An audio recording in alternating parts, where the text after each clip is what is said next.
बिस्मिल्लाहिर्रहमानिर्रहीम।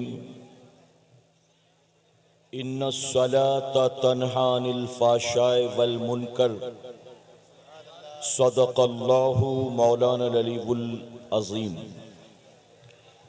बादे तौहीद के मतवालों, शमे रिसालत के परवानों, गौसो ख्वाजा और रज़ा के चाहने वालों, आइए सबसे पहले हम और आप निहायत ही अदब और एहतराम के साथ अपने और सारी कायनात के मरकज़े अक़ीदत जनाब मुहम्मदुर रसूलुल्लाह सल्लल्लाहु ताला अलैहि वसल्लम की बारगाहे बेकस पनाह में जिस तरह से मैं आपको पढ़ाऊँ, मेरे साथ मिलकर पूरा मजमा बा आवाज़ बुलंद हदिये गुलामी दुरूद सलाम के अंदाज में पेश कर लें। अस्सलातु वस्सलामु अलैका या रसूलल्लाह, अस्सलातु वस्सलामु अलैका या हबीबल्लाह, अस्सलातु वस्सलामु अलैका या नबियल्लाह व अला आलिका व अस्हाबिका या नूर अल्लाह सल्लल्लाहु ताला अलैहि वसल्लम। रब्बे काबा की बारगाह में दुआ है, मौला अपने हबीब साहिब लौलाक सल्लल्लाहु ताला अलैहि वसल्लम के सदक़तु फैल हम तमाम हाज़रीन और सामीन को तू माहे मुहर्रमुल हराम के फ़यूज़ बरक़ात से भरपूर माला माल फरमा। मेरे करीम इस नए इस्लामी साल को दुनिया भर के मुसलमानों के लिए इज़्ज़त और कामयाबी के साल में तब्दील फरमा। और इस वक्त उम्मते मुस्लिमा पूरी दुनिया में जहाँ कहीं भी परेशान हाल हो, यहूदो नसारा के जुल्म और ज़्यादतियों का शिकार हो, मौला उन सबको अपना हिफ्ज़ व अमान अता फरमा और इस्लाम मुखालिफ कुव्वतों को ज़लील ख्वार फरमा।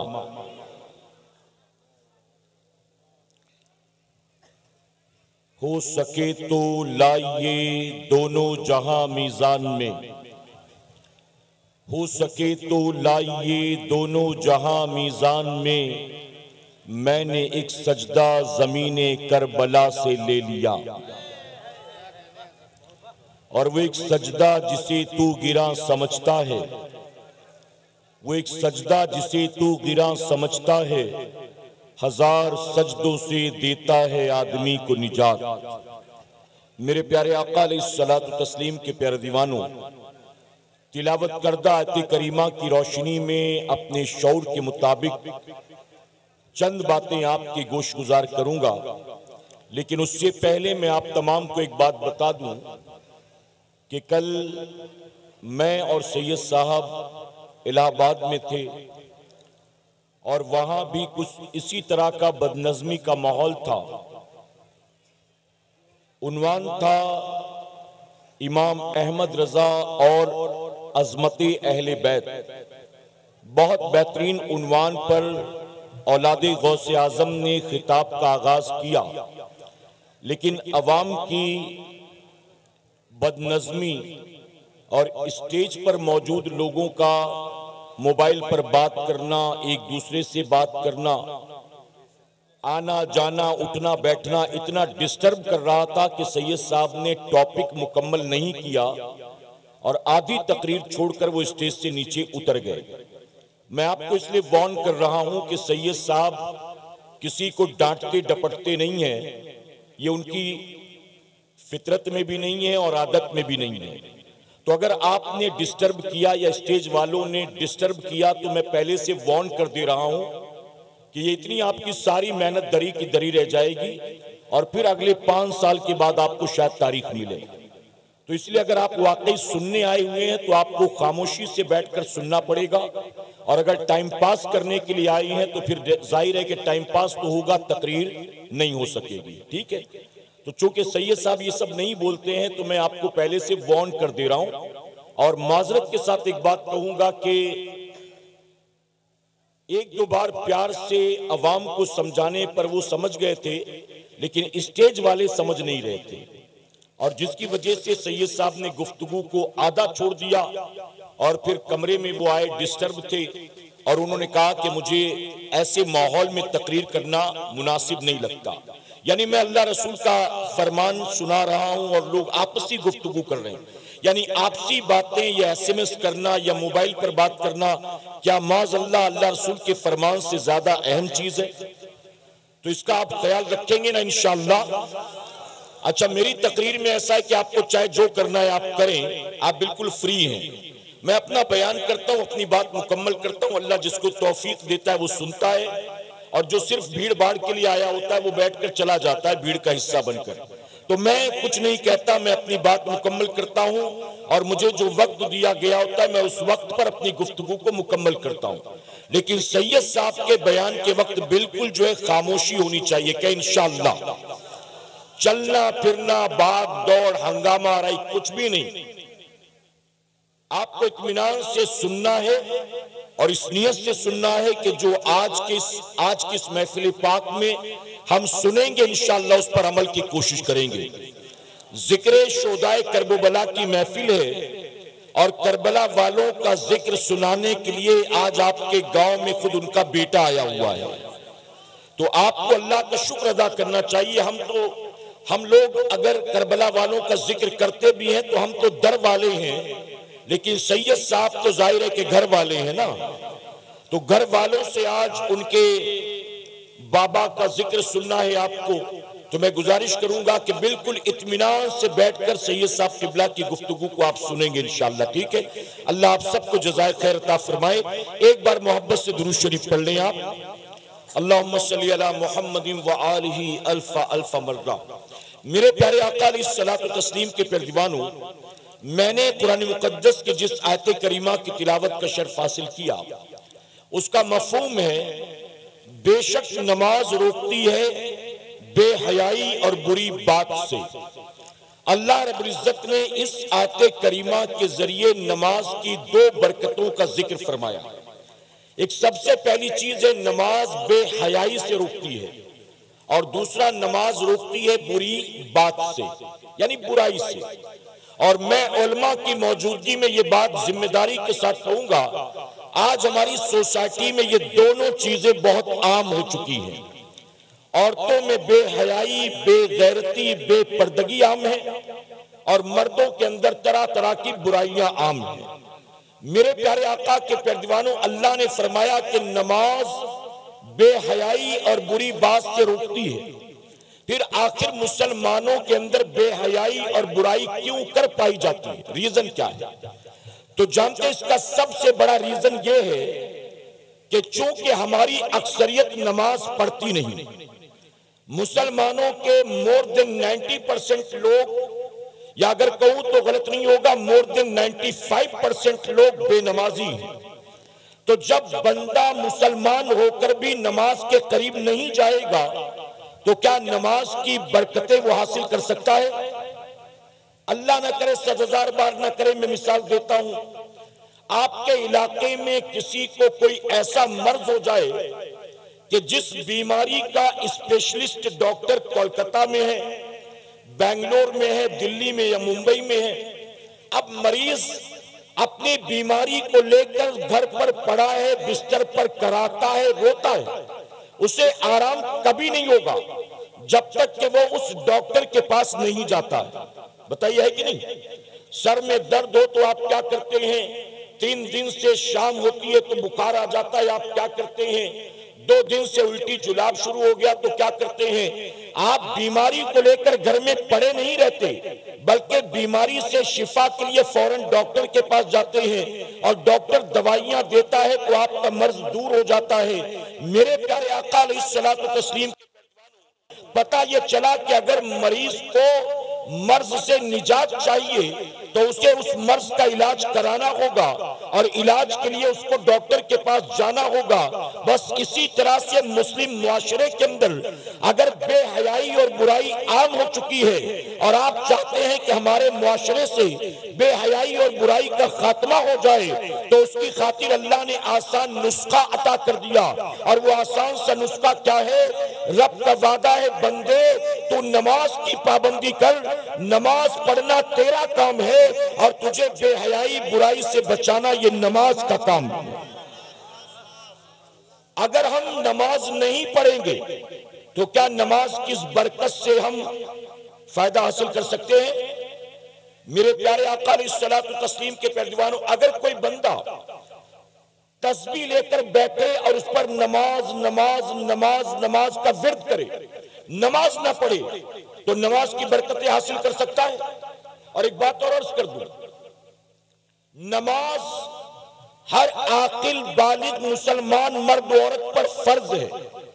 शहर के रहने वाले भी जानते हैं, गांव देहात के लोग भी जानते हैं, पढ़े लिखे भी जानते हैं, बेपढ़े लिखे भी जानते हैं, मालो दौलत वाले भी जानते हैं, गरीब गुरबा भी जानते हैं।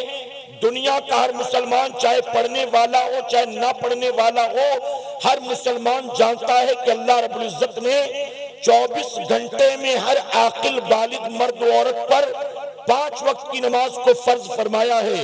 आप बताइए कि हमारी बेहिसी का आलम क्या होगा, हमारी और आपकी नाफरमानी का आलम क्या होगा कि अल्लाह रब्बुल इज्जत ने हर आकिल बालिग मुसलमान मर्द औरत पर एक दिन के अंदर 24 घंटे में 5 वक्त की नमाज को फर्ज किया, लेकिन मुसलमान नमाज पढ़ने के लिए तैयार नहीं।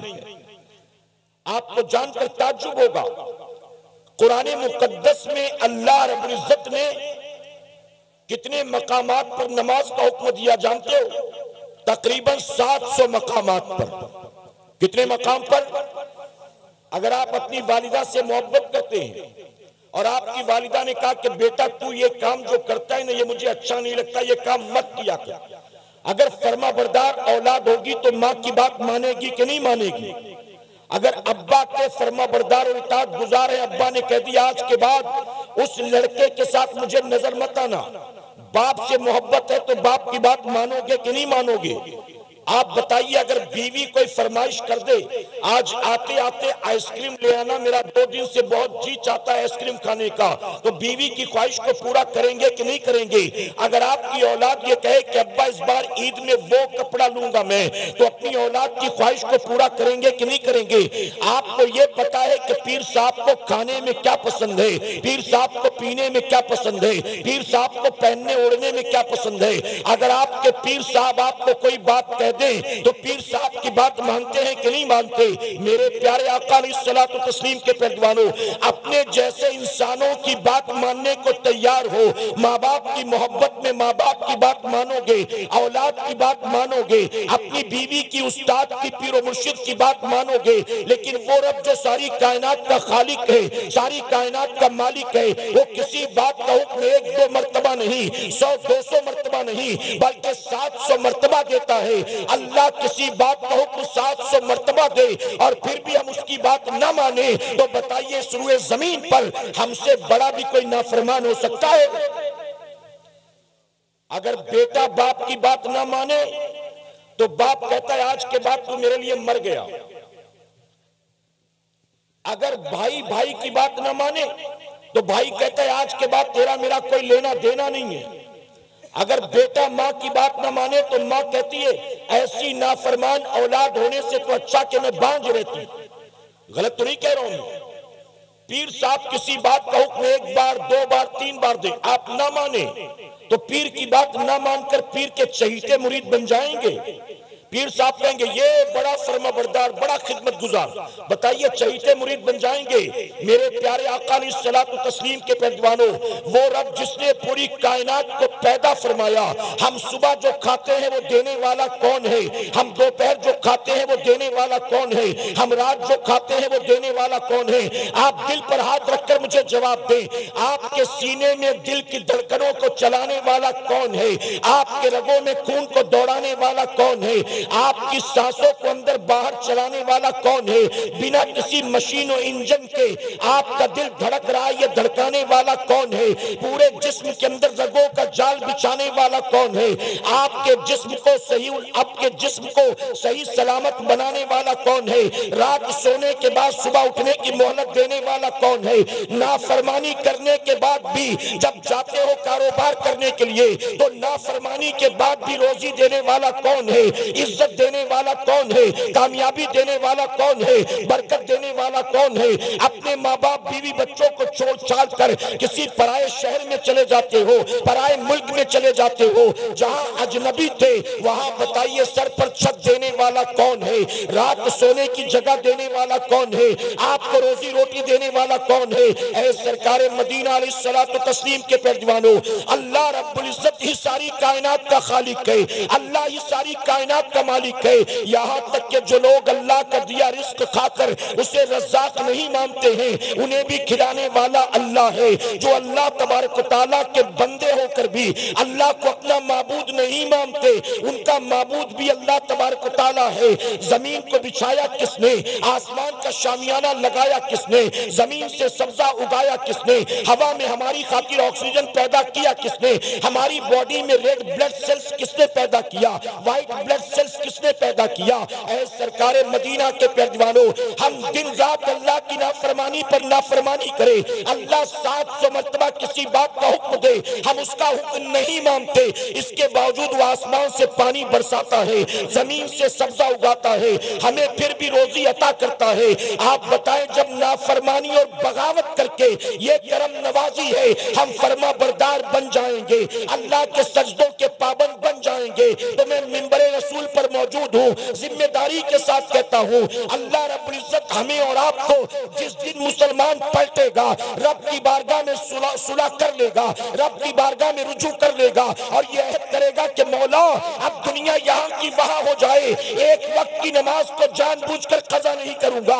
जिस दिन मुसलमान ने यह अहद कर लिया, ऐ हिंदुस्तान के मुसलमानों, अल्लाह तुम्हें फिर वही इज्जत अता करेगा जो इज्जत अल्लाह ने मेरे गरीब नवाज को अता फरमाया था।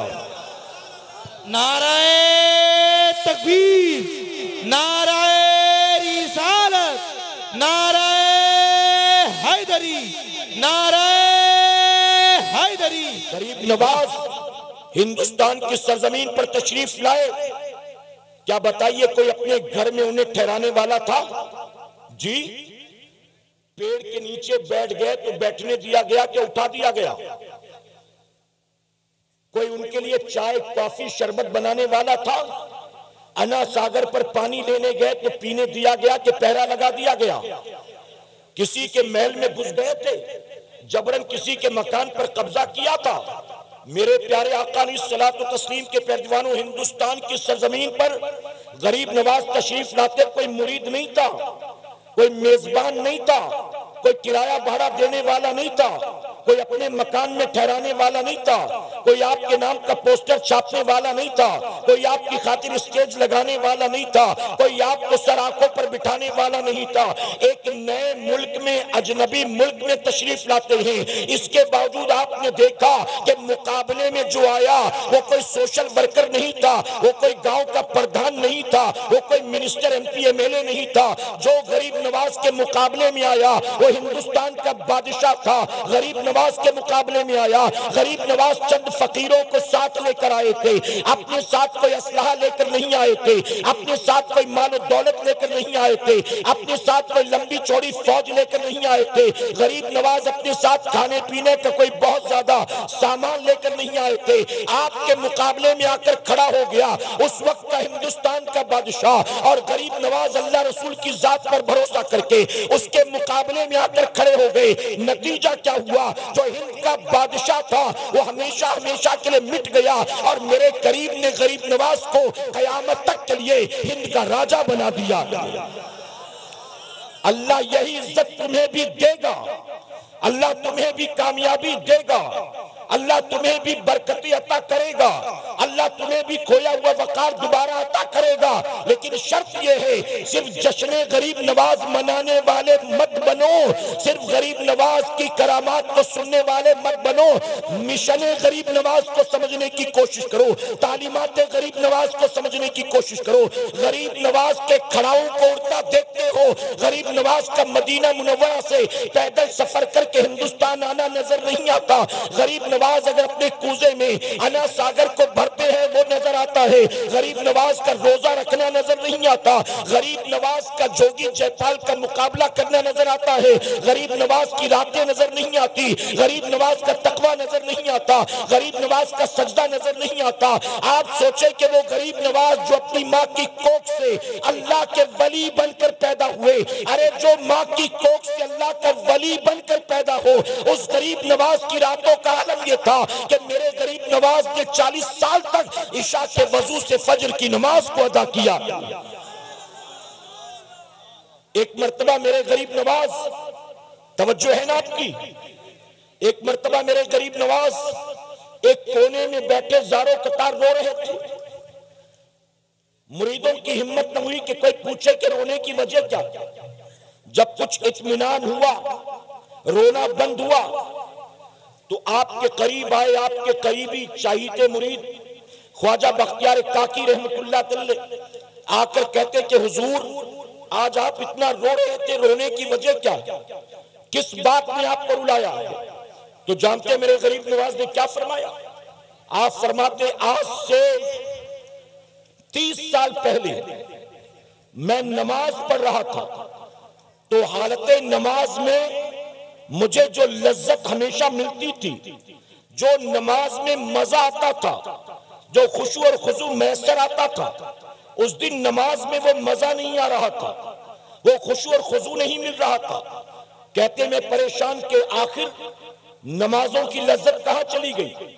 गरीब नवाज फरमाते मैं नमाज से फारिग हुआ, फिर मैं बैठा गौर करने के लिए आखिर क्या बात है, नमाज की लज्जतें कहां चली गई। तवज्जो है ना आपकी।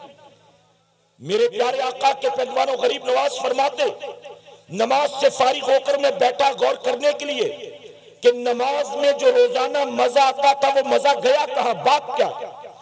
बहुत देर तक गौर किया तो मुझे एहसास हुआ कि आज जल्दबाजी की वजह से दौराने वजू मैं अपनी उंगलियों में खिलाल करना भूल गया। वजू के वक्त जल्दबाजी की वजह से अपनी उंगलियों में खिलाल करना भूल गया। अब यहां उलमा बैठे, इनसे पूछो अगर कोई बंदा हालत वजू में खिलाल ना करे उंगली का, तो वजू होगा कि नहीं होगा, नमाज होगी कि नहीं होगी। ये खिलाल करना क्या फर्ज है, क्या वाजिब है, क्या है? तो जवाब मिलेगा कि वजू हो जाएगा। उंगलियों में खिलाल करना ये मेरे नबी की सुन्नत मुबारका है। क्या है? सुन्नत है, वजू हो जाएगा। गरीब नवाज फरमाते जब एहसास हुआ कि जल्दबाजी की वजह से खिलाल नहीं कर सका, तो मुझे अपनी गलती का एहसास हुआ और मैं ये सोचकर रोने लगा कि आज मुझसे नबी की एक सुन्नत छूट गई। अगर कल कयामत के दिन मेरे आका ने मेरा गिरेबान पकड़ लिया और कहा कि मोइनुद्दीन मैंने तुझे हिंदुस्तान भेजा, हिंद का राजा बनाया, एक मिशन लेकर तुझे हिंदुस्तान रवाना किया और तूने वहां जाकर क्या किया, तूने मेरी ही सुन्नत को छोड़ दिया। गरीब नवाज कहते कि जब मुझे इस बात का एहसास हुआ इस एक सुन्नत के छोड़ने की वजह से अगर कयामत में मेरे आका ने मेरी पकड़ कर ली तो फिर मैं क्या जवाब दूंगा। कहते 30 साल पहले गलती हुई थी, लेकिन जब भी वो बात याद आती है मैं ये सोच कर रोने लगता हूँ कि काश मेरे हाल पर मेरे नबी को रहम आ जाए और मेरे आका मुझे माफ कर दे और कयामत में आका मेरी पकड़ ना करे। ऐ मुसलमानों, यूं ही कोई गुटका जर्दा मावा खाते खाते गरीब नवाज नहीं बन गया, झाड़ फूक करते करते कोई गरीब नवाज नहीं बन गया, हुक्का पी पी के कोई गरीब नवाज नहीं बन गया, कोई पीरी मुरीदी कर करके गरीब नवाज नहीं बन गया। अगर अल्लाह ने ये मकाम अता किया है तो इस मकाम के पीछे वजह क्या है। गरीब नवाज कहते 30 साल पहले सुन्नत जल्दबाजी की वजह से गलती से रह गई थी। जब भी गलती याद आती है रोने लगता हूं कि काश मेरे नबी को मुझ पर रहम आ जाए और मेरे नबी मुझको माफ कर दे। अगर कयामत में उन्होंने मेरी पकड़ कर ली दी और कहा तूने मेरी सुन्नत को छोड़ा तो मैं क्या जवाब दूंगा। ऐ खुश अकीदा सुन्नी मुसलमानों, गरीब नवाज की छठी मनाने वालों, जरा सोचो, हमारे इमाम से एक सुन्नत गलती से रह जाए तो गरीब नवाज 30 साल तक रोते नजर आते हैं, और गरीब नवाज की छठी मनाने वाला, उर्स पाक में जाकर चादर चढ़ाने वाला, और गरीब नवाज के उर्स के नाम पर न जाने क्या क्या रस्म रिवाज करने वाला, रोजाना उठकर सुबह चेहरे से दाढ़ी मुंडाता है, तब उसे नबी की सुन्नत याद नहीं आती। जब वो गालियां देता है तब उसे एहसास नहीं होता कि यह हराम और नाजायज है। जब माँ बाप को झिड़कियां देता है तब उसे एहसास नहीं होता कि यह नाजायज और हराम है। जब दूसरों की बहू बेटियों पर गंदी नजरें डालता है, सीटियां तालियां बजाता है, तो एहसास नहीं होता कि यह नाजायज और हराम है। ऐ सरकारे मदीना के पहलवानों, हम नबी की 12वीं भी मनाते हैं, गौस पाक की 11वीं भी मनाते हैं, हम गरीब नवाज की छठी भी मनाते हैं, हम करबला वालों के नाम पर माहे मुहर्रम में न जाने कौन कौन सी रस्में करते हैं, हम बुजुर्गान दीन का उससे पाक भी मनाते हैं। हम ये सारी चीजें रस्मी तौर पर करके गुजर जाते हैं, लेकिन अल्लाह के इन बरगुज़ीदा बंदों की तालीमात को हम समझने की कोशिश नहीं करते, इनकी हयात तैयबा का मुताला करने की हम कोशिश नहीं करते। और हमारे जलसों में जब हम आते हैं तो जलसों में भी आते हैं तो लगता है जैसे कानों के चस्के के लिए आए हैं, महज इंटरटेनमेंट के लिए आए हैं, महज भीड़ भाड़ का हिस्सा बनने के लिए आए हैं। मेरे प्यारे आका अलैहिस्सलातु तस्लीम के पहलवानों, गरीब नवाज ने 40 साल तक इशा के वजू से फजर की नमाज को अदा किया। अगर गरीब नवाज के वाकई आशिक हो, आज इस महफिल से उठने से पहले तय कर लेना, हमारे गरीब नवाज ने 40 साल तक इशा के वजू से फजर की नमाज को अदा किया है। हम भी वादा करते हैं अब रोजाना इशा के वजू से इशा अदा करेंगे और फजर के वजू से इंशाअल्लाह फजर अदा करेंगे।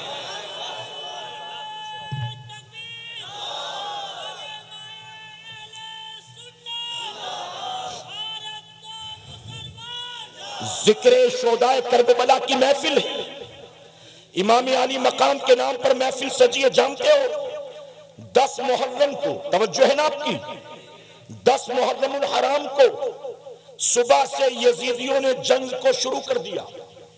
जुमा का दिन था, जो करबला में नहीं थे वो नमाज जुमा की तैयारी कर रहे थे। सुबह से जंग शुरू हो गई। जब नमाज जोहर का वक्त हुआ तो इमाम ने अपने कासिद को भेजा, एक नुमाइंदे को भेजा, कहा जाओ जाकर यजीदियों से कहो थोड़ी देर के लिए जंग को रोक दें, तीर तलवार चलाना रोक दें, हमें इतनी मोहलत दें कि हम नमाज जोहर अदा कर सकें। वो करबला के मैदान में थे, मैदान जंग में। उन्होंने कहा हमें जोहर अदा करने की मोहलत मिल जाए। मुसाफिर थे, अगर मोहलत मिलती भी तो कितनी देर तक पढ़ते, 2 रकात नमाज पढ़ना था, कितना वक्त लगता। आपने फरमाया जाओ जाकर कहो यजीदियों को थोड़ी देर जंग रोके ताकि हम जोहर अदा कर लें। तो जानते हो यजीदियों ने क्या कहा? यजीदियों ने इमाम अली मकाम के कासिद से कहा हुसैन को जान बचाने का बड़ा अच्छा बहाना सूझा है। माज़अल्लाह, नमाज के नाम पर जंग को रोकना चाहते हैं हुसैन। हुसैन से कहो कि नमाज पढ़ने का बहुत शौक है ना, पढ़ो, जितनी पढ़ना चाहते उतनी पढ़ो, हम नहीं मना करेंगे, लेकिन शर्त यह है नमाज शुरू करने से पहले यजीद की बैत करनी होगी। यजीद की बैत करोगे तो नमाज पढ़ने देंगे, और अगर यजीद की बैत ना की तो हम नमाज को देखकर तुम्हें छोड़ेंगे नहीं, बल्कि हम भी वो लोग हैं जो हालत सजदा में तुम्हारी गर्दन को काट देंगे। या तो यजीद की बैत करो या तो नमाज पढ़ो। जब इमाम अली मकाम के कासिद ने आकर कहा जालिम जंग रोकने को तैयार नहीं है, बल्कि धमकी दे रहे हैं कि अगर नमाज पढ़नी है तो पढ़ो, लेकिन यजीद की बैत पहले करनी होगी। यजीद की बैत नहीं करोगे तो हम मुरव्वत नहीं करेंगे। नमाज शुरू कर दी तो सजदे में सर काट देंगे। तो जानते इमाम ने क्या कहा था? इमाम ने कहा जाओ जाकर यजीदियों से कह दो, यजीदियों से जाओ जाकर ये कह दो हुसैन ना यजीद की बैत के लिए तैयार है और ना जानबूझकर नमाज कज़ा करने के लिए तैयार है। ना हाथ में हाथ दूंगा और ना नमाज छोड़ूंगा। जाओ कह दो कि धमकियां देना बंद कर दे। अगर ये हालत सजदा में सर काटने पर तुले हैं तो हुसैन भी सजदे में सर कटाने पर तुला है। मैं सर कटा तो सकता हूं लेकिन नमाज कज़ा नहीं कर सकता हूं। ये कौन कह रहा है? मेरे प्यारे आका अलैहिस्सलातु तस्लीम के प्यारे दीवानों, यहां उलमा मौजूद है, आप पूछिए अपनी मस्जिद के इमाम साहब से पूछिएगा। एक आदमी अगर नमाज में है और हालत नमाज में कहीं से सांप या बिच्छू आ गया, कोई मुज़ी जानवर, और उसको यकीन है कि ये मुझे डंक मार देगा, डस लेगा, तो ऐसी सूरत में क्या वो नमाज तोड़ सकता है? शरीयत का क्या हुक्म है? तो आपको पता चलेगा शरीयत की इजाजत है कि वो नमाज तोड़कर उसे मारे और अपनी जान बचाए। उस वक्त जान बचाना फर्ज है, नमाज बचाना नहीं। उसको मारो, जान बचाओ और फिर अपनी नमाज फिर अदा कर लो। और सिर्फ अपने लिए नहीं, अगर कोई छोटा बच्चा सो रहा है कमरे में और आप नमाज पढ़ रहे हैं और अचानक कहीं से कोई सांप बिच्छू आ गया और आपको यकीन है कि अगर मैंने नमाज तोड़कर इसे नहीं मारा तो ये बच्चे को डस लेगा, बच्चे को डंक मार देगा, तो बच्चे की जान बचाने के लिए भी शरीयत ने आपको नमाज तोड़ने की इजाजत दी।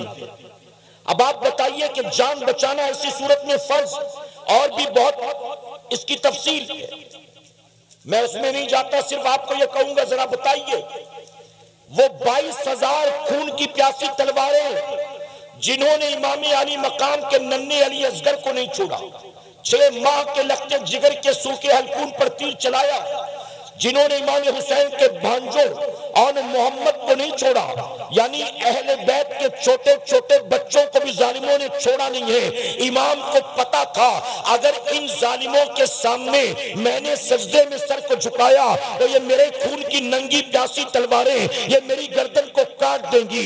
इमाम अली मकाम क्या शरीयत का मसला नहीं जानते थे कि ऐसे में जान बचाना फर्ज है, जान बच जाए तो नमाज फिर कभी अदा कर लेंगे। अल्लाह देख रहा है कि हालात कैसे हैं, ऐसे में अगर सजदा किया तो ये जालिम गर्दन मार देंगे। लेकिन इमाम जानते थे अगर आज जान बचाने के लिए मैंने नमाज को कज़ा कर दिया तो कयामत तक जब भी करबला की दास्तान लिखी जाएगी, जब भी खतीब मिंबर पर खड़े होकर करबला के वाकयात बयान करेगा तो लिखने वाला लिखेगा हुसैन ने नमाज को छोड़ दिया था, खतीब कहेगा हुसैन ने नमाज को कज़ा कर दिया था। इमाम जानते थे अगर मैं आज छोड़ूंगा तो कयामत तक के लिए छोड़ना मिसाल बन जाएगा, और अगर मैं जान पर खेल कर जान की परवाह किए बगैर आज नमाज अदा करूंगा तो कयामत तक के लिए मेरा सजदा करना नाना के उम्मत के लिए मिसाल बन जाएगा। इसीलिए मेरे इमाम ने बता दिया, हालत सजदा में सर कटा के मेरे इमाम ने बता दिया हुसैन को यकीनन बेटे भी प्यारे हैं, भतीजे भी प्यारे हैं, भांजे भी प्यारे हैं, भाई भी प्यारे हैं, अपना खेमा भी प्यारा है, अपने बीवी बच्चे और बहन भी प्यारी है, हुसैन को सब कुछ प्यारा है। लेकिन हालत सजदा में इमाम ने सर कटा के बता दिया हुसैन को सबसे ज्यादा मोहब्बत है तो नाना के आंखों की ठंडक नमाज से मोहब्बत है। मेरा इमाम 3 दिन का भूखा प्यासा रहकर 22,000 तलवारों में नमाज न छोड़े और हम 2-4 यारों में नमाज छोड़ देते हैं। शादी में गए तो नमाज नहीं, काम धंधे पर गए तो नमाज नहीं, स्कूल कॉलेज में यूनिवर्सिटी में गए तो नमाज नहीं। मेरे प्यारे आका अलैहिस्सलातु तस्लीम के प्यारे दीवानों, बाद मरने के कयामत के दिन सबसे पहला जो हिसाब होगा वो पता है कि काय का होगा। जितना साल भर कमाते हो गवर्नमेंट को उसका हिसाब देना पड़ता है, रिटर्न फाइल करना पड़ता है कि साल भर का टर्नओवर कितने का, कितना कमाया, कितना इन्वेस्ट किया, कितना बचाया, कितनी सेविंग, ये सारा अकाउंट देते हो कि नहीं देते हो गवर्नमेंट को? आप बताइए, जिसका हमारी कमाई से कोई ताल्लुक ही नहीं है, हम मेहनत मशक्कत करके कमा रहे, इसमें गवर्नमेंट का क्या इन्वॉल्वमेंट? इसके बावजूद गवर्नमेंट आपसे हर साल हिसाब लेती है।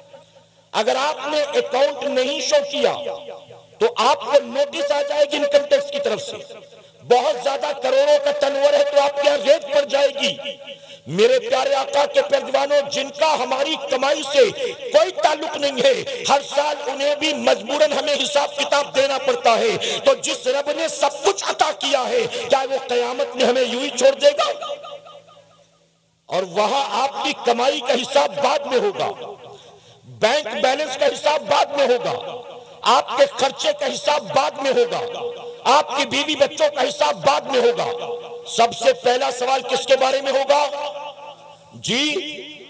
और बुलंद आवाज से, जिनको नहीं पता वो भी सुन ले, किसका हिसाब होगा? इसके बावजूद पढ़ते हो। पता है सबसे पहला हिसाब नमाज का।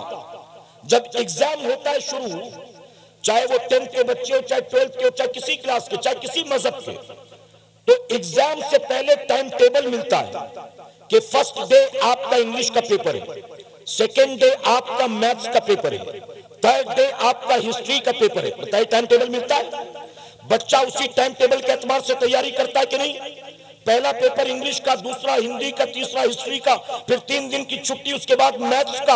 अब कोई बच्चे से कहे कि बेटा इंग्लिश की तैयारी मत कर, हिंदी की तैयारी मत कर, हिस्ट्री की तैयारी मत कर, पूरा जोर जो है वो मैथ्स पर दे। वो कहेगा पर्चा आज इंग्लिश का है, मैथ्स क्यों पढ़ूं? पर्चा आज जो है हिंदी का है, मैथ्स क्यों पढ़ूं?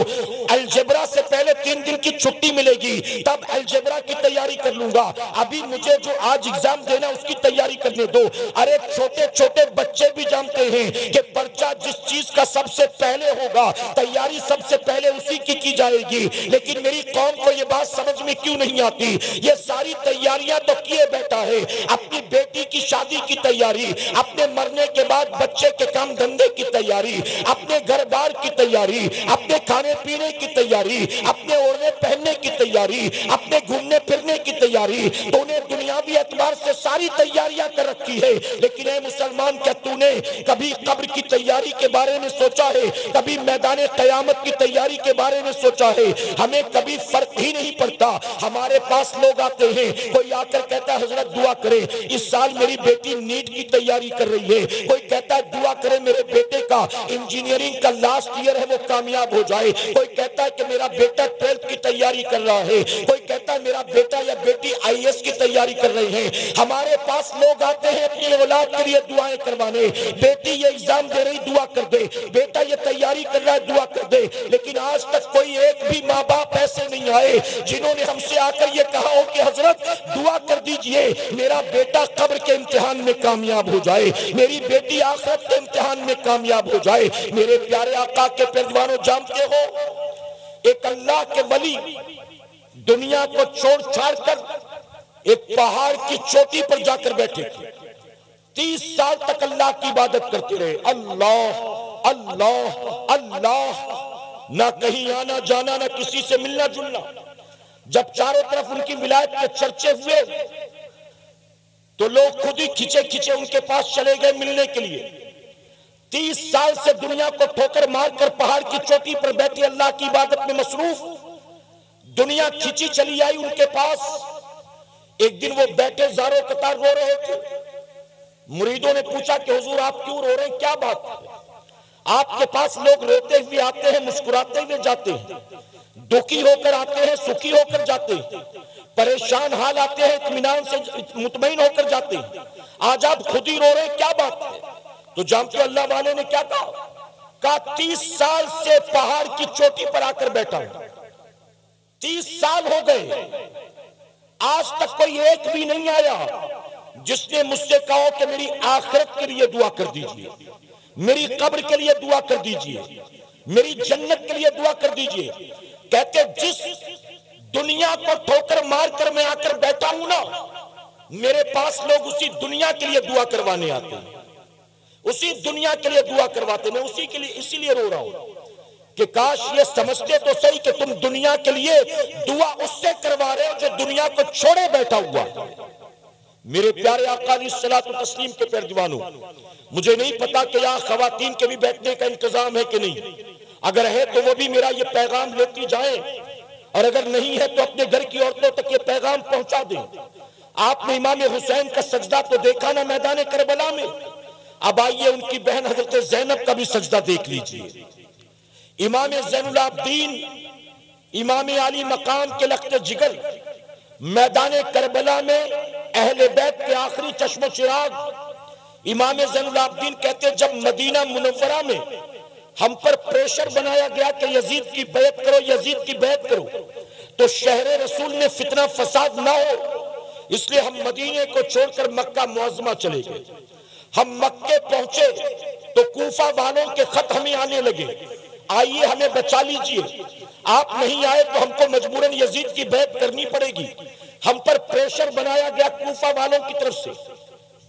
हम कूफा के लिए मक्का मुअज़्ज़मा से निकले, हमें कूफा नहीं जाने दिया गया। हुर के लश्कर ने हमको घेरा और करबला में लेकर आ गए। इमाम ज़ैनुल आबिदीन कहते हैं इस पूरे सफर में मेरी फूफी हजरत ज़ैनब हमारे साथ थी। पूरे सफर में मेरी फूफी हजरत ज़ैनब साथ थी। मदीना मुनव्वरा से मक्का मुअज़्ज़मा, मक्का मुअज़्ज़मा से मैदान करबला। और इमाम ज़ैनुल आबिदीन कहते पूरे सफर में मेरी फूफी ने किसी रात तहज्जुद की नमाज को कज़ा नहीं किया। मैं माजरत के साथ कहूंगा, हम निकलते हैं तकरीर करने के लिए, हम निकलते हैं कहीं जलसे में जाने के लिए, तो हमने देखा तकरीरों और जलसों के चक्कर में कई लोग ऐसे हैं जो खुद अपनी नमाजें कज़ा कर बैठते हैं, नमाजों की कोई परवाह नहीं करते इल्ला माशाअल्लाह। जब निकलते हैं रात जलसा अटेंड करने के लिए तो नमाज की परवाह नहीं, और रात के 3-4 बजे तक जब जलसे में रहते हैं तो नमाज फज्र की परवाह नहीं। आप सोचे हम तकरीर करने जा रहे हैं तो नमाज की परवाह नहीं करते, और वो मैदान करबला की तरफ निकली हैं और नमाज तहज्जुद कज़ा नहीं कर रही हैं। इमाम ज़ैनुल आबिदीन कहते हम करबला के मैदान में आ गए। करबला में कोई चार दीवारी नहीं थी, नीचे कोई कालीन बिस्तर नहीं था, तपता सेहरा था, आसमान से सूरज आग उगल रहा था। हम अपने खेमों में थे।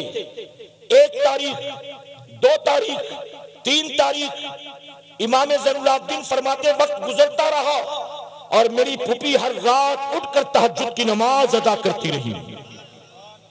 और मोहब्बत से कहें, इमाम ज़ैनुल आबिदीन फरमाते 7 तारीख को पानी बंद, 8 तारीख को हमारे खेमे में पानी खत्म, 9 तारीख को छोटे छोटे बच्चे भी भूखे प्यासे।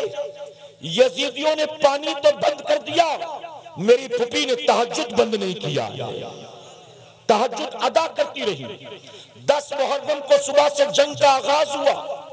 दोपहर होते होते हमारे जितने थे सबको जालिमों ने शहीद कर दिया। फिर हमारे खेमे को लूटा गया। इमाम ज़ैनुल आबिदीन फरमाते 10 मुहर्रम का दिन गुजरा, मगरिब के बाद 11 तारीख लगी। ये 11 मुहर्रम की रात हम अहले बैत के लिए जो करबला में थे कयामत से कम रात नहीं थी। इमाम ज़ैनुल आबिदीन फरमाते ये वो रात थी जब हमारे खेमे के चारों तरफ हमारे अपनों की लाशें बिखरी पड़ी थी। किसी का सर तन से जुदा था, किसी के जिस्म के एक आज़ा को काट दिया गया था, किसी का चेहरा पहचानने में नहीं आता था, किसी को शहादत के बाद घोड़े की टापों से रौंदा गया था। इमाम ज़ैनुल आबिदीन कहते हमारे खेमे के आसपास हमारे अपने 72 लोगों की लाशें बिखरी पड़ी थी। रात के अंधेरे में फरमाते मैं देखकर हैरान रह गया। हमारे खेमे का पर्दा हटता है, मेरी फूफी हजरत ज़ैनब बाहर निकलती है और निकलने के बाद चारों तरफ बिखरी लाशों का जायजा लेती है। इमाम ज़ैनुल आबिदीन फरमाते हैं इनमें कोई मेरी फूफी का भाई भी था, कोई भतीजा था, कोई भांजा था, उनके 2 छोटे छोटे बेटे और मोहम्मद की लाशें भी पड़ी थी। इमाम ज़ैनुल आबिदीन कहते मेरे ये देखकर मेरी आंखें फटी रह गई।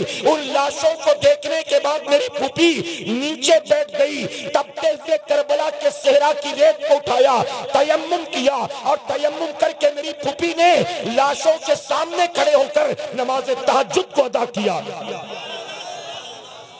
जिनके घर की बेटियां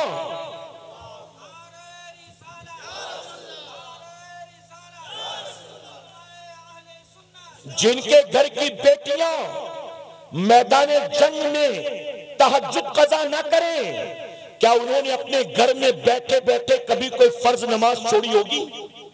बताइए। और आज हमारे घरों की पोजीशन क्या है? मैं बहुत माजरत के साथ कहूंगा, उलमा की मौजूदगी में तल्ख बात, मुहर्रम के नाम पर हमने न जाने कितने ढकोसले बना रखे। मुहर्रम के नाम पर हमने न जाने कितने ऐसे रस्म और रिवाज बना रखे जिसका हकीकत से, दीन से, शरीयत से कोई ताल्लुक नहीं है। और हमारे घर की औरतें उसी को असल दीन समझकर कर रही हैं। ताक भरने जा रही हैं, मन्नत मांगने जा रही हैं, ताजिया देखने जा रही हैं। दिल पर हाथ रखकर जवाब दो सुन्नियों, क्या मेरे इमाम की कुर्बानी इसलिए थी ताकि कयामत तक मेरे नाम पर ताजिया उठाया जाए, मेरे नाम पर मेला लगाया जाए, मेरे नाम पर ढोल नगाड़े बजाए जाए, मेरे नाम पर गुब्बारे और हलवा पराठा खरीदा बेचा जाए, मेरे नाम पर मर्द औरत की खलत मलत हो, मेरे नाम पर बेपर्दगी बेहयाई का बाजार गर्म हो? क्या मेरे इमाम ने कुर्बानी इसलिए दी थी ताकि कयामत तक मेरे नाम पर चंदे वसूले जाए, मेरे नाम पर नारे लगाए जाए, मेरे नाम की मनकबत लिखी जाए, मेरी शान में कसीदे पढ़े जाए? ऐ सरकारे मदीना के पैगवानों, यजीद करबला में आया था तो जात के लिए आया था, और इमाम करबला में आए थे अल्लाह रसूल की फरमाबरदारी के लिए आए थे। यजीद तबीयत के लिए आया था, इमाम शरीयत के लिए आए थे। यजीद दुनिया के लिए आया था, इमाम दीन के लिए आए थे। यजीद तख्त व ताज के लिए आया था, और इमाम अली मकाम अपने नाना के दीन की बका के लिए आए थे। मैदाने करबला से तुम्हें इमाम अली मकाम का सजदा न मिला, मैदाने करबला से हजरत ज़ैनब की तहज्जुद तुम्हें न मिली। ये पता नहीं ताक भराई कहां से मिल गई, ये पता नहीं ढोल नगाड़े कहां से मिल गए, ये पता नहीं तुम्हें ताजिया कहां से मिल गया। ऐ सरकारे मदीना अलैहिस्सलातु तस्लीम के प्यारे दीवानों, इमाम अली मकाम से मोहब्बत है तो आज तय करके उठना। हम रस्मों रिवाज वाले हुसैनी नहीं हैं, हम वाकई सही मायनों में अपने इमाम से मोहब्बत करते हैं। इमाम अपनी जान की परवाह किए बगैर अल्लाह का सजदा अदा करते हैं, और हम घर के दस्तरखान पर बैठकर नमाज नहीं पढ़ते, हम कारखाने में बैठकर नमाज नहीं पढ़ते, हम सफर में होते हैं तो नमाज नहीं पढ़ते, हम शादी ब्याह में होते हैं तो नमाज नहीं पढ़ते, हम छोटे छोटे उज्र की बुनियाद नमाज नहीं पढ़ते। आप जानते हो मेरे इमाम आला अजीमुल बरकत फरमाते हैं, अगर कोई ऐसा मुसलमान हो जिसके दोनों हाथ दोनों पैर कट गए हो, ऐसा माजूर के कुछ चलकर मस्जिद तक जा नहीं सकता, लोटा उठा नहीं सकता, नल चला नहीं सकता, हौज में हाथ डाल के वजू कर नहीं सकता, ऐसा माजूर जिसके दोनों हाथ दोनों पैर कट गए हो, ऐसे अपाहिज मुसलमान पर भी नमाज माफ नहीं। इमाम फरमाते एक औरत को लेबर पेन हो रहा है, दर्द ज़िल हो रहा है, डिलीवरी के लिए उसको लेबर रूम में ले जाया जा रहा है।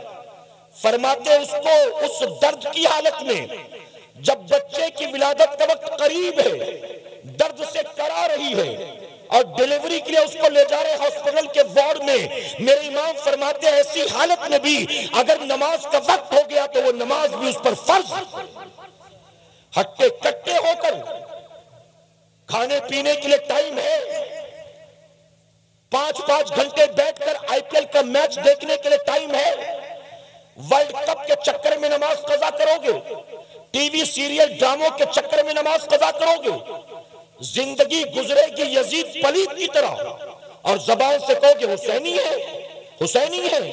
ये खिचड़े वाले हुसैनी, ये ड्रम वाले हुसैनी, ये देग वाले हुसैनी, ये महज जबानी जमा खर्च वाले हुसैनी, ये महज नारों वाले हुसैनी, मेरे प्यारे आका के पैगवानों, महज रस्मों रिवाज वाले हुसैनी मत बनो। अगर यजीद से नफरत है तो यजीदियत से नफरत करो, और हुसैन से मोहब्बत है तो हुसैनियत से मोहब्बत करो। यजीद के पीछे चलना ये तबीयत वालों का काम है, और हुसैन के नक्शे कदम पर चलना ये शरीयत वालों का काम है। उलमा से पूछो, फज्र में अपने घर के बिस्तर पर पैर पसारे पड़े रहना ये हुसैन का काम है कि यजीद का काम? तारीख तबरी उठाकर देखो, अल बिदाया वल निहाया उठाकर, तारीख की किताबें बरेलवियों की नहीं है, हिस्टोरियंस की है, इतिहासकारों की, तारीख निगारों की किताबें। ये लिखते हैं यजीद के महल में रात भर शराब और शबाब और कबाब का दौर चलता, नाच गाने होते थे।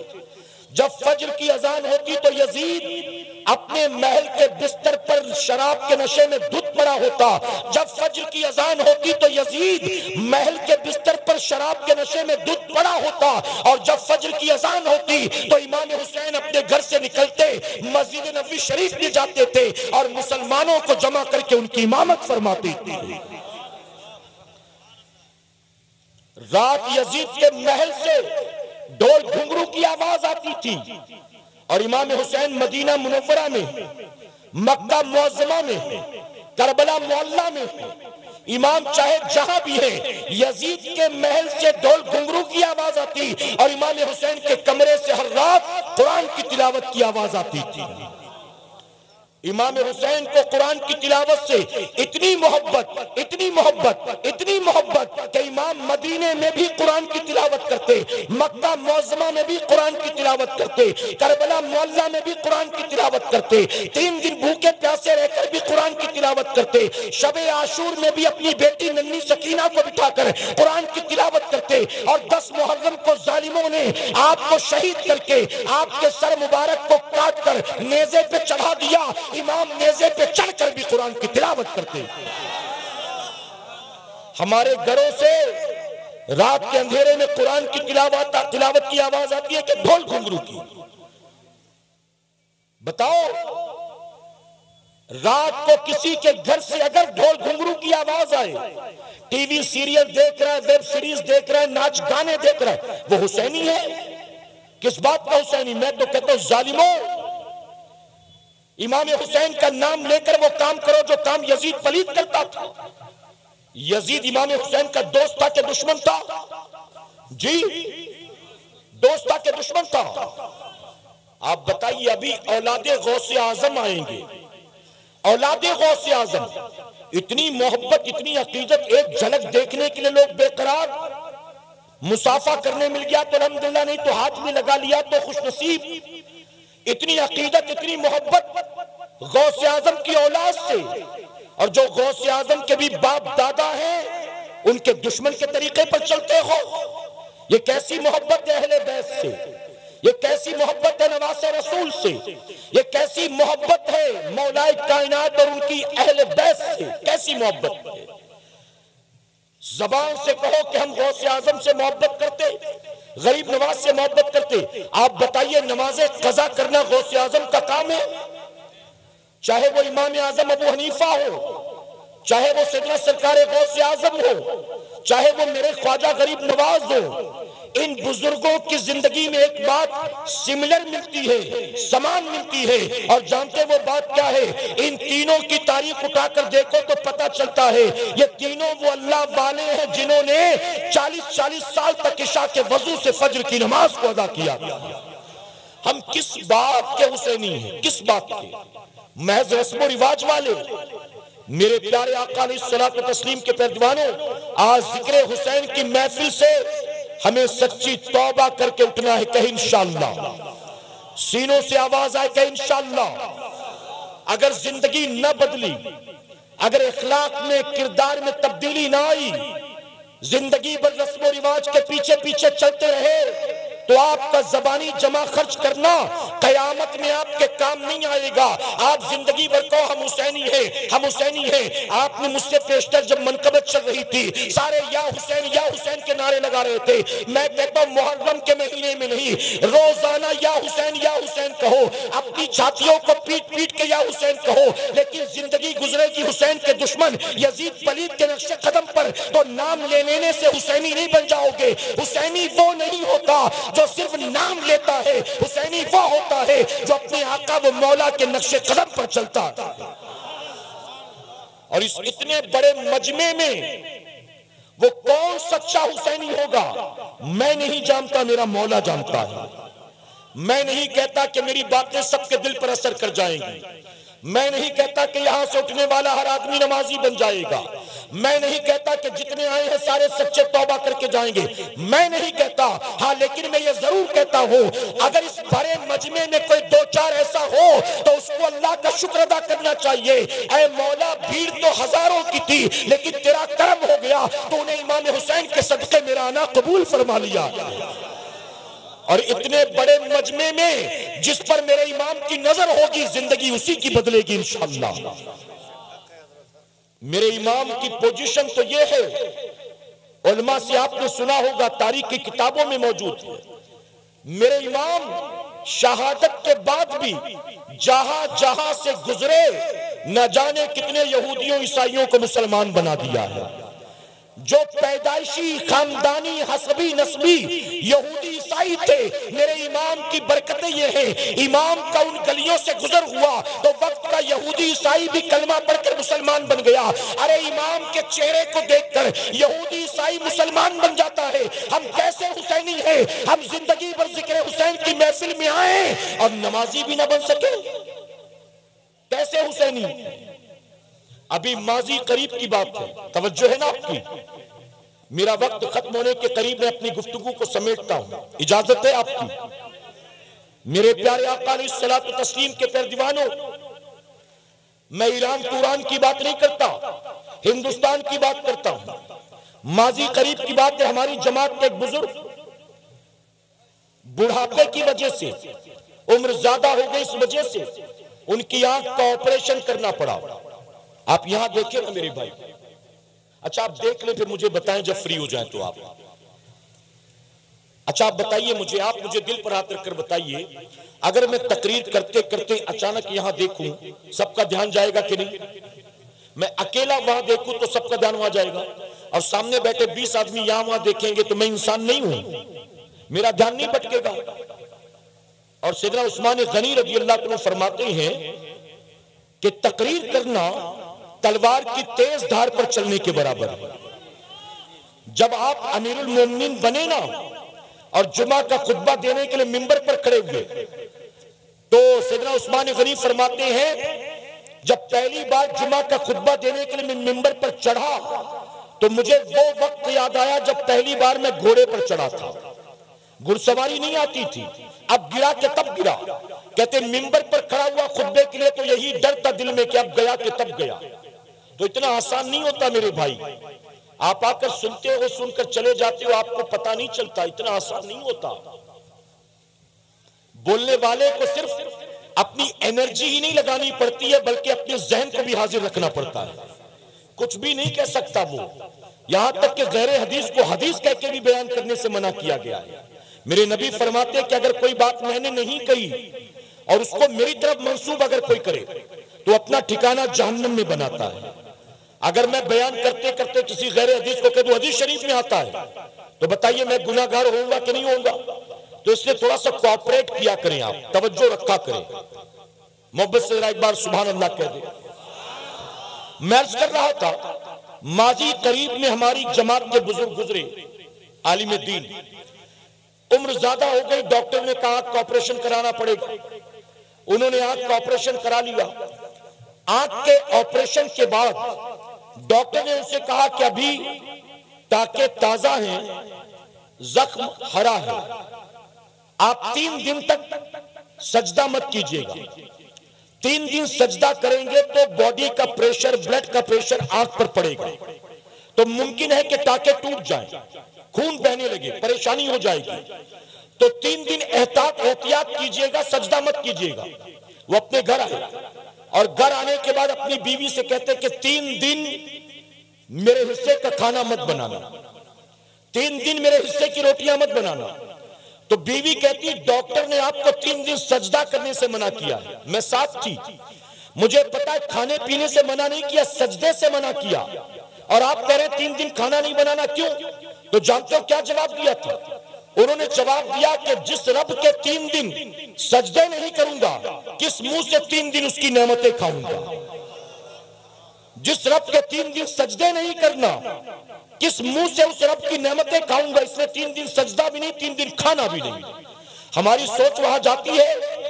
अगर मैं आपसे पूछूं कि आज सुबह आपने क्या खाया था, आज दोपहर में आपने क्या खाया था, आज शाम को आपने क्या खाया था, हफ्ते भर में कितनी रोटियां खा जाते हिसाब है, हफ्ते भर में कितनी चाय पी लेते हिसाब है, हफ्ते भर में कितना किलो चावल खा जाते हिसाब है, हफ्ते भर में कितनी बोटियां खा जाते हिसाब है।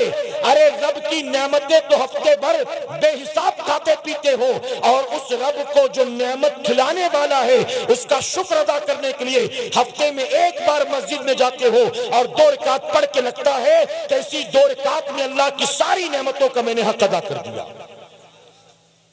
तौबा करो, कहीं इंशाअल्लाह। मेरे प्यारे आका के पैरवानों, अब आखिरी बात अर्ज करता हूं, इजाजत है आपकी? एक मरतबा दुरूद शरीफ पढ़ेंगे मोहब्बत से आप? अल्लाहुम्मा सल्ली अला मुहम्मदिन व आलिही अल्फ अल्फ मर्रा। एक बुजुर्ग बनी इस्राइल का एक आबिद दुनिया को ठोकर मारकर पहाड़ की चोटी पर चला गया और पहाड़ की चोटी पर उसने दुनिया से कटकटाकर 300 साल तक इबादत की। कितने साल तक? कितने साल तक? 300 साल इबादत की पहाड़ की चोटी पर अकेला। 300 साल तक अल्लाह की इबादत करे, रोजा भी, सजदा भी, शब बेदारी भी, शर्म नदामत के आंसू भी, तौबा इस्तगफार भी। अब 300 साल पहाड़ की चोटी पर अकेला, कोई इंसान नहीं। किसी को गाली दिया होगा, किसी की गिबत की होगी, बदनिगाही, बदतमीजी, किसी पर बोतान, किसी से झगड़ा, कोई चोरी चमारी, किसी से हसद किना, कुछ भी नहीं। अकेला है, आसपास कोई नहीं, अकेला। 300 साल का अरसा गुजर गया। एक दिन नमाज पढ़ रहा था, जैसे सलाम फेरा तो देखा सामने एक आदमी मौजूद था। तो जैसे देखा चौंक गया कि यहां तो 300 साल से कोई आया नहीं, ये कौन? पूछा, भैया तू कौन, कहां से आया, यहां आने की वजह क्या? तो जानते आने वाले ने क्या कहा? आने वाले ने कहा, मैं मौत का फरिश्ता हूं इजराइल, अल्लाह ने मुझे भेजा है तुम्हारी रूह कब्ज करने के लिए। बस बहुत हो गई, जिंदगी खत्म, अब जिंदगी खत्म हो गई, अब मैं तुम्हारी रूह को निकालने आया। तो कहता है कि इजराइल, अगर तू रूह निकालने आया तो खड़े रहकर क्या कर रहा है? अब तक तूने मेरी रूह को निकाला क्यों नहीं? तो फरिश्ते ने कहा, जब मैं आया तो तू नमाज में था और मैं इंतजार कर रहा था कि तू नमाज से फारिग हो तो मैं तुझसे मुलाकात करूं। तो फरिश्ता, तो वो बनी इस्राइल का आबिद हैरत से कहता है कि तू जब किसी की रूह निकालने जाता है तो तू वेट नहीं करता। आदमी किसी भी पोजीशन में तू तो रूह निकाल लेता है, लेकिन मेरे मामले में तू इंतजार कर रहा था, क्या वजह? तो जानते हो फरिश्ते ने क्या कहा? फरिश्ते ने कहा, अल्लाह ने मुझे इस बात का हुक्म दिया कि मेरा ये बंदा जिसने 300 साल मेरी इबादत की, मैं ये चाहता हूं कि मेरा बंदा जिस हालत में मरना पसंद करेगा, इजराइल उसी हालत में तू उसकी रूह को कब्ज करना, जाते ही निकाल मत देना। इसको पूछना कैसे मरना चाहता है। उसने कहा, अच्छा मेरे रब का ये फजलो करम मुझ पर हो गया। वो कहता, अगर रब ने मुझे मोहलत दी है ना, तो मेरी तमन्ना यह है, मैंने जिंदगी भर अपने रब के सजदे किए, तमन्ना यह है कि मैं 2 रकात नमाज नफिल की नियत करके खड़ा होता हूं। जब दूसरी रकात का आखिरी सजदा करूंगा ना, तो आखिरी सजदे में तू मेरी रूह निकाल लेना। मैं चाहता हूं कि रूह निकले तो सजदे की हालत में निकले। आप सोचिए कितनी प्यारी मौत। फरिश्ते ने कहा, ठीक है। अब वो खड़ा हो गया नमाज पढ़ने के लिए। वो कहता, जी तो नहीं चाहता था कि मैं आखिरी सजदे में जाऊं, क्योंकि पता था ये नमाज जिंदगी की आखिरी नमाज। जी तो चाहता था खड़े खड़े खड़े खड़े जिंदगी तमाम हो जाए, लेकिन मैं ये सोच रहा था कहीं फरिश्ता ये ना समझे कि मैं मौत से डर गया, इसलिए मैंने नमाज मुकम्मल की, आखिरी सजदे में पहुंचा। आखिरी सजदे में जब वो बंदा गया तो फरिश्ते ने रूह कब्ज कर ली। जानते हो हदीस शरीफ में क्या आता है? हुजूर अकरम सल्लल्लाहु अलैहि वसल्लम फरमाते हैं, जिब्राइल अलैहिस्सलाम ने मुझसे कहा, या रसूल अल्लाह सल्लल्लाहु अलैहि वसल्लम, बनी इस्राइल का वो आबिद जिसकी रूह को हालत सजदा में निकाला गया था, आज भी जब मैं आपकी खिदमत में आता हूं तो उस आबिद को आसमानों पर सजदे की हालत में पाता हूं। जिंदगी सजदे में गुजरी, मौत सजदे में आई, आज भी आसमानों पर हालत सजदा में। कितनी प्यारी मौत होगी। अल्लाह सबको ऐसी मौत अता फरमाए। मेरे प्यारे आका के पैरवानों, अब जब उस बंदे को देखिए, नारा कहीं पता नहीं कहां से लग रहा है, मुझे ना गाड़ी नजर आई ना सैयद साहब नजर आए। मेहमान जो भी आएंगे वो यहीं के लिए आए हैं ना, तो आप बिल्कुल बदनज़मी नहीं करेंगे, आप बैठे रहेंगे। मेहमान यहाँ आएंगे, फिर उसके बाद उनका खैर मकदम यही मिंबर से किया जाएगा इंशाल्लाह, ठीक है। एक बार दुरूद शरीफ पढ़ ले आप मोहब्बत से। अल्लाहुम्मा सल्ली अला मुहम्मदिन व आलिही अल्फ अल्फ मर्रा। मेरे प्यारे आका अलैहिस्सलातु तस्लीम के पैरवानों, तवज्जो है ना जी? तवज्जो है ना आपकी? मैं बस अपनी गुफ्तगू खत्म कर रहा हूं। मैंने कहा ना यही आखिरी बात। तो जब उस बंदे को बाद मरने के रब के हुजूर पेश किया गया हिसाब किताब के लिए, तवज्जो से सुनिएगा। रब तबारक तआला ने फरमाया, फरिश्तों मैंने अपने इस बंदे पर रहम किया, ले जाओ इसको जन्नत में दाखिल कर दो। देखिए मैंने कहा ना तवज्जो नहीं है आपकी, खत्म कर दूं जी, तो सुन भी तो नहीं रहे आप। अल्लाह ने उस बंदे के बारे में कहा फरिश्तों मैंने इस पर रहम किया, ले जाओ इसको जन्नत में दाखिल कर दो। मोहब्बत से कहे सुभान अल्लाह। ये सुभान अल्लाह ऐसे ही मौके पर बोली जाती है मेरे भाई। रब ने फरमाया मैंने रहम किया, ले जाओ इसको जन्नत में दाखिल कर दो। अल्लाह करे कि कयामत में रब हमारा भी फैसला यूं ही फरमा दे, आमीन कहें। अल्लाह हमारे बारे में भी कहे कि फरिश्तों ले जाओ मैंने इस पर रहम किया, जन्नत में दाखिल कर दो। अल्लाह फरमाता है फरिश्तों ले जाओ मैंने इस पर रहम किया, इसे जन्नत में दाखिल कर दो। अब जैसे ही रब ने फरमाया, जानते हो बंदा क्या कहता है? बंदा कहता है मौला मुझे तेरी रहमत के सदके जन्नत में नहीं जाना, रहमत के सदके में जन्नत में जाना होता तो दुनिया को ठोकर क्यों मारता, गोशा नशीनी क्यों इख्तियार करता, 300 साल तेरी इबादत क्यों करता? मुझे तेरी रहमत के सदके जन्नत नहीं चाहिए, 300 साल की इबादत का बदला चाहिए। मैंने 300 साल दुनिया से कटकटा कर जो तेरी इबादत की है आज उसका सिला चाहिए। तो जानते हो रब ने क्या फरमाया? रब ने फरमाया तुझे तो बेहिसाब किताब में जन्नत में दाखिल कर रहा था, लेकिन तुझे 300 साल की इबादत का बदला चाहिए। अब फरिश्तों इसका हिसाब लिया जाएगा, ले चलो इसे मीजान के करीब। अब उसे उस तराजू के पास लाया गया जहां नेकी बदी को तौला जाता है। रब ने फरमाया इसकी 300 साल की इबादत को तराजू के एक पलड़े में रख दो। एक पलड़े में उसकी 300 साल की इबादत को रखा गया, वाकई बहुत ज्यादा थी, वो पलड़ा भारी हो गया। अब रब ने फरमाया कि मैंने तुझे जो नेमतें अता की हैं, 300 साल इबादत करके तूने मेरी एक नेमत का भी हक अदा किया कि नहीं किया? अभी फैसला किए देते हैं। रब ने फरमाया कि मेरी तमाम नेमतों में जो सबसे छोटी नेमत है इसकी एक आंख को निकालो और तराजू के दूसरे पलड़े पर रख दो। अब फरिश्तों ने उसकी आंख को निकाला, दूसरे पलड़े पर रख दिया। अब जैसे ही रब की नेमत को रखा गया, 300 साल की नेकी धरी की धरी रह गई, रब की नेमत वाला पलड़ा भारी हो गया। रब ने फरमाया बंदे खुद देख ले, 300 साल इबादत करके एक नेमत का भी हक अदा नहीं कर सका। अभी तो दूसरी आंख बाकी है, अभी तो तेरी जबान बाकी है, अभी तो तेरे कान बाकी है, इन सब का भी तेरा हिसाब लूं क्या? बता तेरा इन सब का भी हिसाब लूं? ऐ फरिश्तों एक नेकी का भी हक अदा न कर सका, इसके पास कुछ भी नहीं है, ले जाओ इसको जहन्नम में डाल दो। अब जैसे ही रब ने फरमाया वो रोने लगता है, ऐ मौला मुझे माफ फरमा दे, ऐ अल्लाह मुझे अपनी इबादत पर भरोसा नहीं है, अपने तकवे पर भरोसा नहीं है, अपनी शब्देदारी पर भरोसा नहीं है। ऐ अल्लाह तू रहमान है माफ कर दे, तू करीम है माफ कर दे, तू सत्तार है माफ कर दे। जब बंदा रो रो कर रब की बारगाह में अर्ज करने लगा, रब ने फरमाया फरिश्तों मैंने इसे माफ कर दिया, ले जाओ इसको जन्नत में दाखिल कर दो। ऐ सरकारे मदीना के पैरजवानों जरा सोचो, बनी इस्राइल का वो अभी 300 साल तक अल्लाह की इबादत करने के बाद भी एक आंख का भी हक अदा न कर सका। मेरे रब ने हमें अनगिनत नेमतें अता की हैं, हमें तो जिंदगी भी 100 साल की नहीं मिली, हमें तो जिंदगी भी 150 साल की नहीं मिली। जब कयामत में अल्लाह हमसे एक एक नेमत का हिसाब लेगा, ऐ मेरे बंदे तू नाफरमानी करता था, तू तो बगावत किए बैठा था, मैंने जिन कामों से मना किया अपनी जिंदगी में तूने वो सारे काम किए, मैंने जिन कामों का हुक्म दिया तूने कभी मुंह पलट कर भी उन कामों की तरफ नहीं देखा। अब बता तू मेरी नेमतों का शुक्र कैसे अदा करेगा, मेरी नेमतों का हक कैसे अदा करेगा?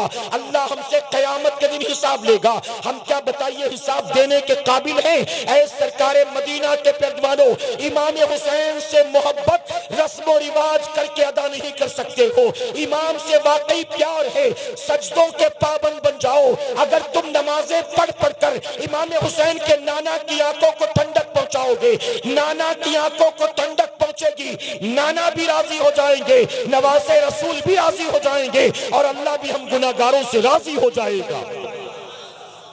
जिक्र शोहदाए करबला की महफिल में आने वालों, रस्म रिवाज वाले हुसैनी मत बनो, अमल वाले हुसैनी बनो। कहे इंशाअल्लाह। यजीद से नफरत है, यजीदियत से नफरत करो। यजीद जो कुछ करता था उलमा ने बताया होगा ना, अपनी जिंदगियों से वो सारी चीजें निकालो जो काम यजीद पलीद करता था, और जो काम मेरे इमाम करते थे, इमाम से प्यार है तो उनके नक्शे कदम पर चलो। कहे इंशाअल्लाह। सुबह उठकर रोजाना दाढ़ी मुंडाना यजीद का काम है कि इमाम हुसैन का? जी पता तो है फिर भी मुंडाते हो। मैंने समझा शायद मालूम नहीं होगा, पता है फिर भी मुंडाते हो। ये इमाम हुसैन की मोहब्बत है। झूठ बोलना यजीद का काम है कि इमाम हुसैन का? वादा खिलाफी करना, गालियां देना, जुआ खेलना, गाने सुनना, नफ्स से मोहब्बत करना, रब रसूल की परवाह किए बगैर मन की मर्जी के मुताबिक जिंदगी गुजारना, ये इमाम हुसैन का काम है। मेरे प्यारे आका के पैरवानों, आखिरी बात जाते जाते कहूंगा, तबीयत के पीछे चलना यजीद का काम है और शरीयत के पीछे चलना इमाम हुसैन का काम है। तबीयत के लिए अहले बैत के खून से हाथों को रंगना यजीद का काम है और शरीयत की खातिर सब कुछ लुटा देना इमाम हुसैन का काम है। अल्लाह अपने महबूब पाक के सदक़े हम सबको इमाम आली मकाम के नक्शे कदम पर चलने की तौफीक अता फरमाए। हम सबको अल्लाह सही मायनों में हुसैनी बनाए। दरमियानी गुफ्तगू मुझसे जाने अनजाने में कोई गलती खामी रह गई, आप सबको गवाह बनाकर, बिलखुसूस उलमा इकराम को, सादात इकराम को गवाह बनाकर सच्चे दिल से तौबा करता हूँ। मेरा करीम मेरी तौबा कबूल फरमाए और इमाम आली मकाम के सदक़े हमारी आज की इस महफिल को अल्लाह क़यामत में हम सब के लिए, हमारे वालिदैन के लिए बख्शिश और निजात का सबब बनाए। वमा अलैना इल्लल बलाग। दुरूद शरीफ पढ़ने की मर्तबा।